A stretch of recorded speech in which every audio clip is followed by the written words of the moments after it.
Hey, this is Rich to see Homestead. How the heck are you today? This is, I know it's unusual for me to put up a video on Thursdays, but actually, I've got, that's when I'm planning on running this regenerative agricultural uh, course. So, again, this is kind of a preamble to it. So, go grab yourself a cup of coffee, tea, take a minute here, and we'll talk. See you in a moment.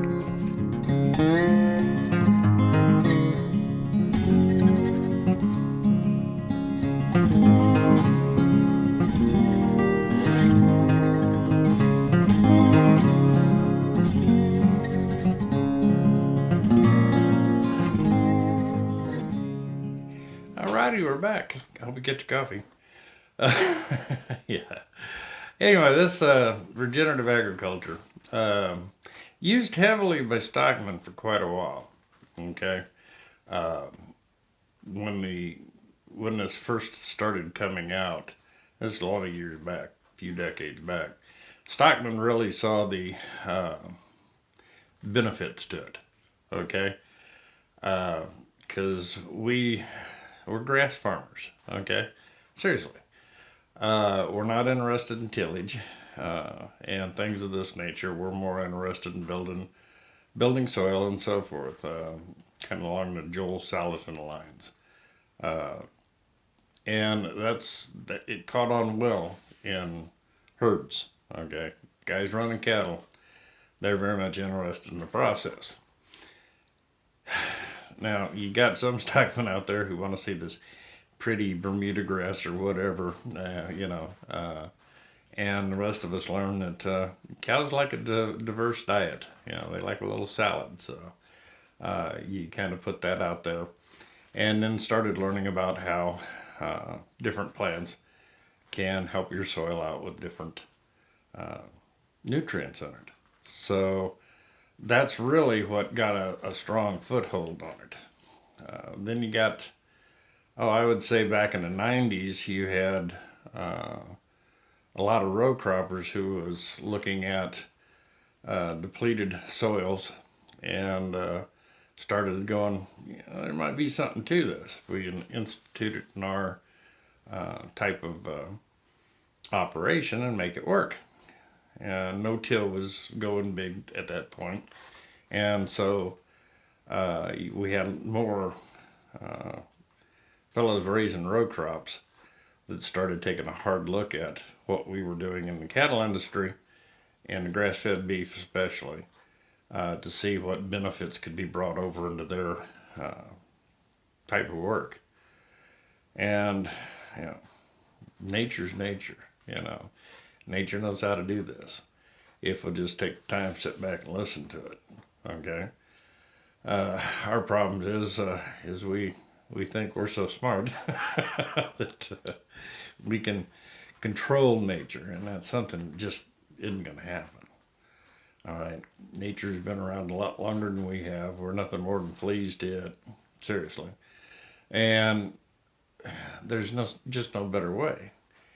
Now, back then were the other ways wrong? They got results. Okay, you could get out there and till the soil and things of this nature, and people today still do it. They'll break out the rototiller first thing on the weekends, and I'm guilty of the same thing and putting in a house garden and stuff. I'd hook a tiller onto the back of the tractor and zing zing zing, and I was done. Uh, and I was very concerned about my pastures, but as far as my gardens went, I didn't worry about it too much. Now we're beginning to see that no, this is the way to go for everything. It really is. A little harder to do in small gardens, but a lot of the concepts can be utilized in the smaller gardens. So, matter of fact, when I put in some of my raised beds this year, you're gonna see a few things done differently that'll kind of just make you go, "What? What the heck's he doing that for?" And that might help you out some. Or else you'll be like my neighbors. What's that crazy fool growing down there now? Uh,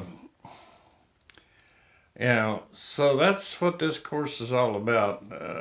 Is to help, especially the smaller family farms, to get away from some of the things that they've been doing in the past and start looking at this at a new slant of how do we make this work to where we're not having to go out, buy fertilizers, buy this, buy that, put this in, You don't need to do all that, folks. You just don't need to do all that. Now with the row cropping, it's a little different than what we use in pastures. And I'll explain that in the course. But all in all, it's basically going back to nature's way. Okay, trying to get rid of some of these inputs, which to somebody that's growing crop for their living, you really need to look at, it can move you from the red to the black by not having to put in these inputs. Okay, it's that simple. And getting away from all this GMO nonsense. Here again, better grade of food, and realistically, a lot of what the nutrients is all about is the condition of your soil. And if you've burn that stuff down all the time with herbicides, and you get out there and you throw on all the synthetic fertilizers and yada yada yada, you don't have a lot of nutrients left in that soil by the time you're done. Because 9 times out of 10, your natural microbial life in your soil is just gone. You get out in some of those fields, you have to dig around for 2 hours to find a worm. And you should find enough worms to go fishing for an afternoon when you're out of a shovelful. That's the difference. Okay? Worms are a good indicator. If you got a pile of worms out there in that your row crop area and out in your fields, guess what? You got good microbial life out there that is feeding those plants, and you're going to do really good. I'm going to present some of the statistics of the guys that are row cropping using this technique. That when you look at their conditions of their soil compared to their county average, it's amazing. Just absolutely amazing. So great things are being done even in the row cropping. Biggest problem is not enough people doing it. They're just not. They grew up, were raised on them farms. Their daddies and their granddaddies before them all did it the same way.